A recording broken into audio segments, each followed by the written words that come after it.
Tiba-tiba aku melayang, menembus lapisan awan. Ku hempaskan semua sedihku. Kami dari kelompok 1, di sini kita lagi ada di Padangana Aquatic. Yuk ikutin keseruan kita di vlog ini.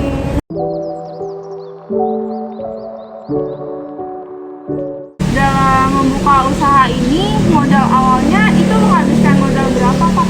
Kira-kira kalau boleh tahu? Kira-kira sekitar 300 sampai 350 juta. 350. Iya. Untuk keuangan ini, apakah ada pencatatan seperti buku kas Pak dalam usahanya?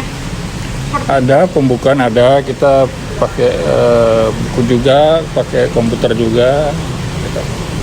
Tetap ada. Pembukuan di komputernya pakai aplikasi atau di Excel Pak? Aplikasi juga ada, sama Excel juga ada. Kita pakai dua. Bagaimana cara mengelola biaya yang dikeluarkan agar mendapatkan keuntungan Pak dalam usaha ini? Mengelola biayanya. Mengelola biayanya ya. Ya seperti biasa kita kalau belanja ke ikan-ikan. Terus udah gitu kita stok up 6. Kita stok 6 terus ya jual ya kita ambil berapa persen dari harga ikan. Harga yang modal Ya, belinya modal beli ya. Kalau boleh tahu tuh Bapak kayak ambil keuntungannya berapa persen Pak? Dari ikan yang Bapak jual? yang dari ikan ya, misalnya kalau dari ikan itu ya 10 sampai 20%. 10 sampai 20. Kalau yang mesin-mesin seperti ini itu sekitar 20 sampai 25%. Ini mesinnya tuh kayak yang ini ya Pak? Apa? Yang buat kolam dalam. Ya, kolam bisa, akuarium bisa. Dalam usaha ikan hias ini, apa aja sih Pak resiko keuangan yang sering terjadi? Resikonya ya pertama dari ikannya ya, dari ikannya ikan ada yang mati, terus kemudian kita ada yang sakit gitu kan, itu juga biaya, terus belum lagi tambah lagi biaya makan sehari-hari ikannya gitu aja. Kalau lebih ke resiko keuangannya Pak kan?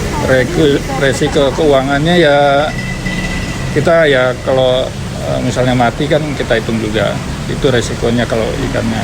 Terus kalau biaya mesin ini misalnya ada yang rusak, ada yang apa gitu, kita kan nggak balik modal, itu kerugian yang kita hitung dari situ. Gitu.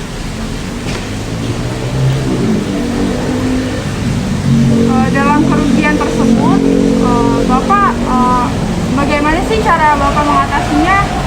Kayak seperti tadi tuh kayak ikan yang mati, terus jika mesin alat akuariumnya itu rusak.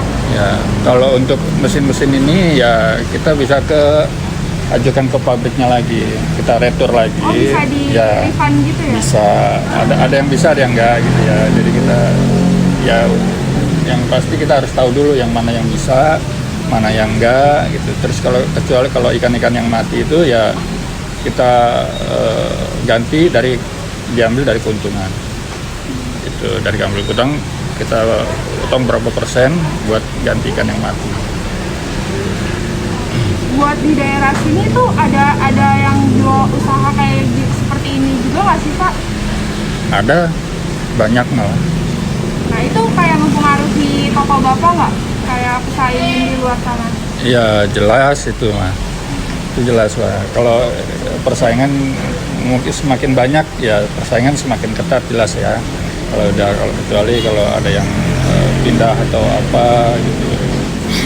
Terus kalau boleh tahu cara Bapak mempertahankan usaha ini, kan banyak tuh dari pesaingnya. Ya. Bapak tuh kayak memberikan apa Pak buat usaha ini? Ya kadang-kadang kita kalau lagi ada yang beli kita kasih bonus ikan. Kadang kalau mereka beli 4 kita kasih 5. Terus kalau mesin itu kita kasih diskon misalnya 10% dari 5%, 10% gitu. Tapi kalau dengan cara kayak gitu, apa Bapak nggak ngerasa kayak kan harusnya dapat untungnya lebih? Kalau kayak gitu jadi untungnya jadi berkurang kan Pak? Ya memang berkurang tapi kan untuk saat itu aja. Besok-besok bisa kita cari lagi. Oh, jadi Bapak sekali kayak Ya. ngasih bonus Ya kepuasan untuk ke menarik pelanggan. Oh. Kan kemarin ini Pak pandemi. Ya. Nah itu tuh ada naiknya BBM kan. dalam usaha ikan hias ini, apakah terkena resiko dalam BBM kemarin dalam keuangannya? Kalau BBM kita nggak langsung sih, jadi nggak kena dampaknya, nggak kena langsung. Kalau kemarin pas COVID itu justru malah kita ada kenaikan omset. Jadi kayak contoh-contoh ikan itu biasanya cuman orang beli 5 atau 10, mereka lebih gitu.